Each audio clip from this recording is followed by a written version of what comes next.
আজকের দিনটা খুব একটা ভালো নয়, তার কারণ আজকে হয়েছে পাপার ইঞ্জেকশানের দিন। আজকে হচ্ছে বৃহস্পতিবার, সকালবেলা সমস্ত কাজ সেরে মাথা টাথা আঁচড়ে স্নান করে নিয়েছিলাম, কারণ পুজোর জোগাড় তো করতে হবে, বাসি গায়ে তো আর ঠাকুর ঘরে ঢুকতে পারি না। সে কারণে এদিকে একটু রেডি হয়ে পুজোর জোগাড় করব, আর ঘরদোর পুছা অনেক কিছু কাজ আছে। বিশেষ করে ঠাকুর ঘরটা ভালোভাবে পুছে নিচ্ছিলাম। আর প্রত্যেক বৃহস্পতিবার আমাদের বাড়িতে ঠাকুরমশাই আসেন পুজো করার জন্য, আর তাই ওখানে যে সমস্ত ফুল থাকে তো সেগুলোকে প্রত্যেক বৃহস্পতিবারে ভালোভাবে পুছে নিই। আর বলতে বলতে সমস্ত জিনিস ধুয়ে ঠাকুর বাসন চলে এসেছি। আর প্রথমে আমি মহাদেবকে মাথায় জল ঢেলে পুজোটা শুরু করলাম। যাই হোক, বলতে বলতে পুজোটা হয়ে গেল। বিছানাটা বড্ড অগোছালো হয়েছিল, তাই বেডশিটটা চেঞ্জ করে দিলাম। আর ভাবছিলাম জিনিসগুলো ধুবো কি না, কিন্তু মেঘের ওয়েদার খুব একটা ভালো নয়, সে কারণে আর ধুইনি। আর টাইমও সেরকম নেই, কারণ বাবাকে 10:30টার দিকে নিয়ে যাব ইঞ্জেকশান দেওয়ার জন্য।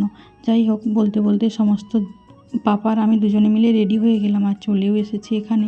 আর মাও এখানে ছিল, মায়ের এখানে ক্যাম্প ছিল, সে কারণে মা ওখানে বসে আছে। আর পাপা তো প্রথমে দুষ্টুমি শুরু করছিল, আর এটা দুজনেই সমবয়সী, কিন্তু আমার পাপা এতটাই দুষ্টুমি শুরু করে দিয়েছে। যাই হোক, ইঞ্জেকশান দিয়ে বাড়ি চলে এসেছিলাম, আর যাতে ওর ব্যথা না করে তাই ওখানে ট্রম্বকম জেলটা লাগিয়ে দিলাম। দুটো পায়ে ছিল আর একটা হাতে। আর রান্নাটাও যেহেতু বাকি ছিল, তাই এসেটে রান্নাটা বসালাম। এদিকে রান্না করছিলাম তেমন কিছু না, আজকে যেহেতু বৃহস্পতিবার নিরামিষ, এই তেজপাতা তো ছিল না, ওই শুকনো লঙ্কা জিরে দিয়ে একটু মুগ ডাল করেছিলাম আর পটলের তরকারি করেছিলাম।